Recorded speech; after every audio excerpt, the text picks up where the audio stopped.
Assalamualaikum warahmatullahi wabarakatuh. Perkenalkan kami dari kelompok 5 akan mempresentasikan tugas review jurnal dari matkul proses bisnis. Sebelumnya kami akan memperkenalkan diri terlebih dahulu. Yang pertama saya Hendro Mateo dengan NIM 22166022. Yang kedua ada saya Faseda Haidar dengan NIM 221666032.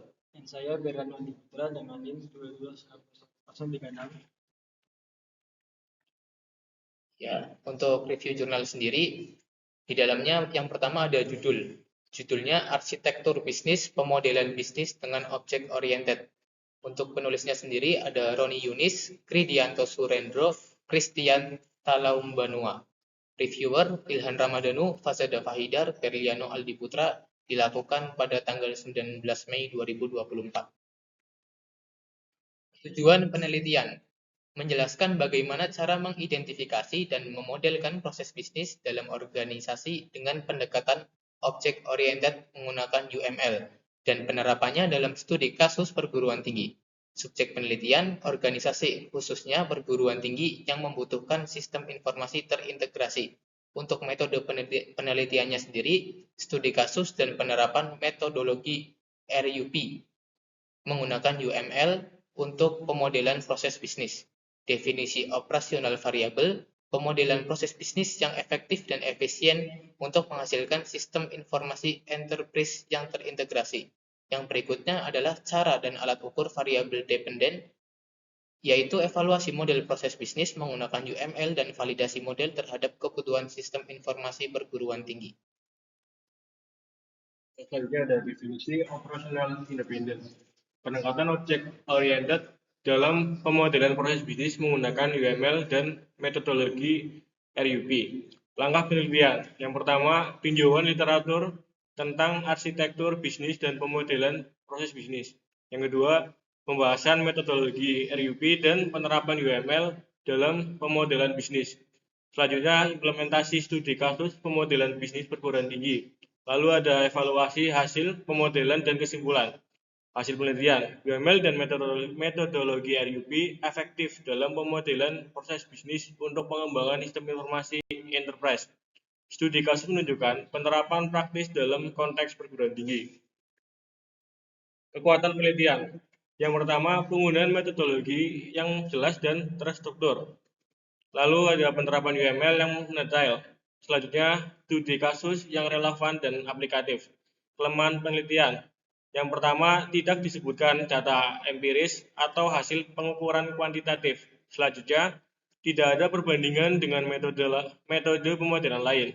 Kesimpulan, pemodelan proses bisnis dengan pendekatan objek oriented menggunakan UML dan metodologi RUP efektif dalam mengembangkan sistem informasi enterprise yang terintegrasi, terutama dalam konteks perguruan tinggi. Lalu yang kedua ada review jurnal yang kedua, judul pemodelan proses bisnis layanan medical check-up MCU menggunakan BPMN untuk pengangkatan PNS, studi kasus rumah sakit. Nama jurnal, Jurnal Kesehatan Masyarakat, volume dan halaman, volume 10, halaman 50-65, tahun 2023.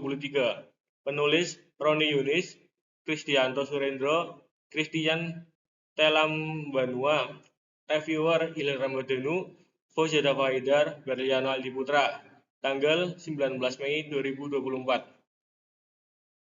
Kemudian tujuan menganalisis proses bisnis layanan medical check-up MCU menggunakan BPMN untuk keperluan pengangkatan pegawai negeri sipil atau PNS.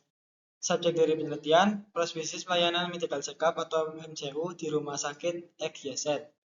Kemudian metode penelitian, observasi, eksplorasi, dan analisis terhadap proses MCU, serta dokumentasi hasil MCU. Serta definisi operasional variabel dependen. Variabel dependen dalam penelitiannya adalah efektivitas dan efisiensi proses bisnis layanan MCU. Dan cara dan alat ukur variabel dependen efektivitas diukur berdasarkan tingkat keberhasilan pemeriksaan dan pengesahan hasil MCU. Efisiensi diukur berdasarkan waktu dan sumber daya yang dibutuhkan dalam setiap tahapan proses MCU. Selanjutnya, definisi operasional independen. Variabel independen adalah penggunaan BPMN dalam pemodelan proses bisnis layanan MCU. Langkah penelitian yang pertama, pengumpulan data tentang proses MCU di rumah sakit EGZ. Yang kedua, pemodelan proses bisnis layanan MCU menggunakan BPMN. Dan yang ketiga, analisis efektivitas dan efisiensi proses bisnis MCU berdasarkan model BPMN. Lalu dokumentasi hasil MCU dan pengesahan. Hasil dari penelitian, model proses bisnis MCU dapat diimplementasikan sebagai SOP di rumah sakit dan menjadi dasar untuk pengembangan perangkat lunak pencatatan data MCU yang terintegrasi. Lalu kekuatan penelitian. Yang pertama, pemilihan metode yang tepat untuk menganalisis proses bisnis. Yang kedua, penggunaan BPMN sebagai alat untuk pemodelan proses bisnis yang memungkinkan visualisasi yang jelas. Kelemahan penelitian. 1. Keterbatasan dalam jumlah sampel. 2. Tidak dilakukannya evaluasi praktis terhadap implementasi model BPMN. Kesimpulan, pemodelan proses bisnis layanan MCU menggunakan BPMN memiliki potensi untuk meningkatkan efektivitas dan efisiensi proses tersebut di rumah sakit EGZ. Namun, perlu dilakukan evaluasi lebih lanjut terhadap implementasi model BPMN secara praktis.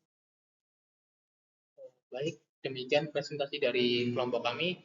Mohon maaf apabila ada kesalahan. Terima kasih. Wassalamualaikum warahmatullahi wabarakatuh.